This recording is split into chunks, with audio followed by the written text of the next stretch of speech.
have you given any thought to trying to make another run at the governor's chair? Well, let me say this, Stephen. I'll try not to do the politician's answer here because I never claimed to be a politician. But, I'm getting that a lot today, and I don't understand why. We have good candidates out there. We have good people. I always say I served my time. I did what I was supposed to do. But I am getting that, question a lot, and I'm not sure why. But I think the reason is I think there's inherent quality in the people of North Dakota say we kind of need a conservative redirection in the state. We've had a lot of money. We've spent a lot of money. Things have been wonderful in the state of North Dakota, but we've kind of gotten on, into some liberal issues. We've spent too much money in some areas, I think. And I think people are saying, we need to have like a conservative correction here, not, take everything back. And, certainly we don't want to be stick in the mud conservatives and don't do anything.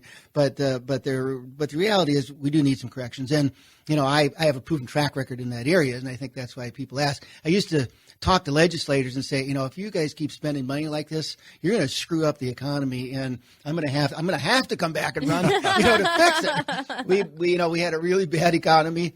In the 80s, and when I came in the 90s, we were able to fix it, and the fruits of that we still see today. So, if we have to get back in and fix it, that's one thing. But I'm not, planning on running for governor. I think we have wonderful candidates in the Republican Party. I want to say it's a young person's game. That's not true. I don't think I'm old, but I just look old. But I think that, it's something that you look at. Nancy and I'd love to serve. It was terrific. But, our time was done. We were there. The conditions are different today. The factors are different today. People's desires are different today.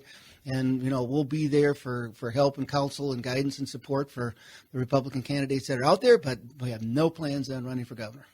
Were you surprised that Heidi Heitkamp did not throw her hat in the ring for that? I was surprised. I think it seems like if you look politically, all the stars were aligned. She was elected statewide. She's got strong showings in the Red River Valley, which is starting to be more liberal. She's a liberal candidate. She ran, pretty middle of the road.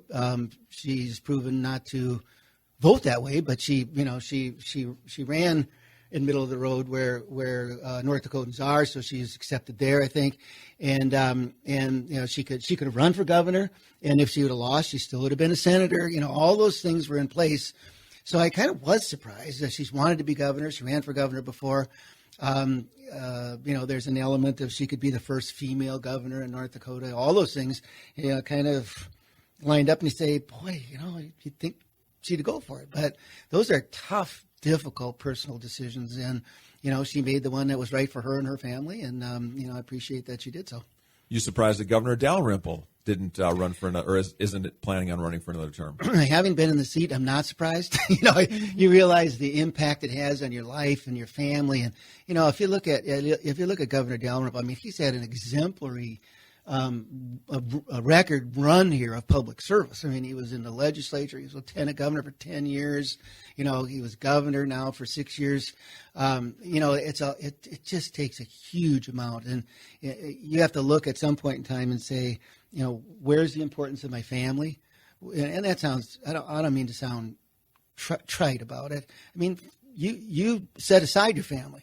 You set aside your business interests. You set aside your interaction in the community. Those things go away.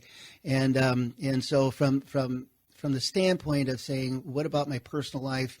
How much more can I give? How much more should I give? Those kinds of things. You have to look at it and say, when's the right time? It's different for everybody. It kind of looked like Governor Dalrymple was running again. He was holding some fundraisers. He was kind of, keeping his political organization together. I would have bet that he was going to run again, but I'm not particularly surprised that he isn't. Does Drew Wrigley need to sit this one out and just let his public reputation repair itself a little bit? I think that decision is Drew and Kathleen's. That's a very tough, difficult, as I said. These are personal decisions. They're heart-wrenching. The impact on your family and your relationship is huge. I pray that they come together and look and say what's best for them. If you get in a race, the public are going to be, the voters are going to be the people who decide whether he should or shouldn't be governor. If you don't get in a race, friends and family are going to be the people that decide, they will decide he shouldn't be governor. That's the decision needs to come from them. And it's hard, it's difficult. I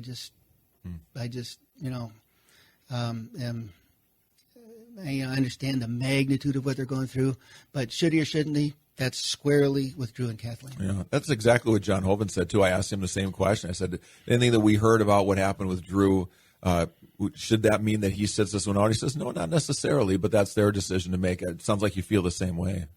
Well, it's just so intensely personal, and nobody can say you should do this, you can't do that.